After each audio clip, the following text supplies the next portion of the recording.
Salut les petits hypnotisés! Dans une précédente vidéo, je vous expliquais les différentes parts de nous, en tout cas les deux grandes parties de nous. La partie qui réfléchit, qui pense, qui analyse et surtout qui juge.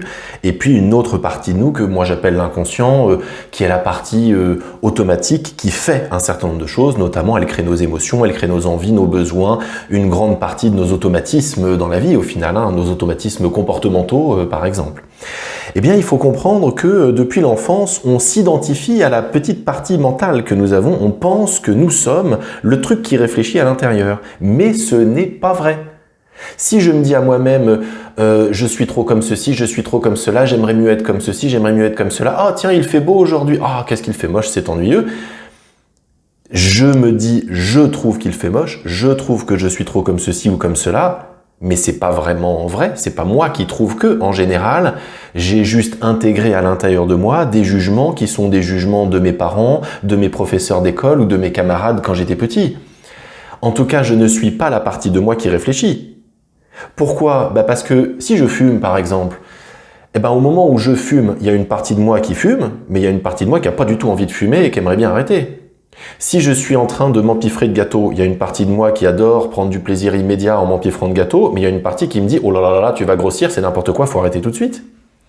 Si je suis en colère contre quelqu'un, il y a une partie de moi qui a envie de l'étrangler et dit « Ah, j'en ai marre », mais il y a une partie de moi qui est là, ou en tout cas qui sera là après, et qui me dira « Oh là là, t'as eu tort de tellement disputer, de tellement hausser le ton sur cette partie-là, et tu as fait n'importe quoi ». C'est-à-dire que nous sommes toujours finalement dual, nous sommes multiples à l'intérieur de nous. Alors je sais que ça fait un peu schizo de dire ça, mais c'est une réalité. On ne devrait jamais dire « je », parce que « je » engage tout nous. On devrait dire « il y a une part de moi qui pense ceci et il y a une part de moi qui en doute ou qui ne sait pas ». Il y a une part de moi qui adore les gâteaux, qui adore fumer, qui adore telle ou telle chose ou telle personne, et il y a une part de moi qui sait qu'il ne faudrait pas faire ceci ou plutôt faire cela, alors que pourtant une autre part de moi m'en empêche, etc., etc. Quand on parle en termes de part de soi, c'est précisément ce que l'on appelle prendre de la hauteur sur les choses. J'en ai marre des gens qui disent « tu devrais prendre de la hauteur » sans expliquer comment.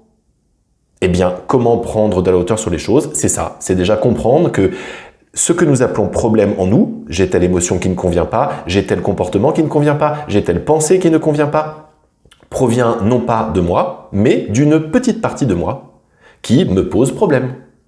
Et ça, on peut en parler dans d'autres vidéos. Ciao, ciao!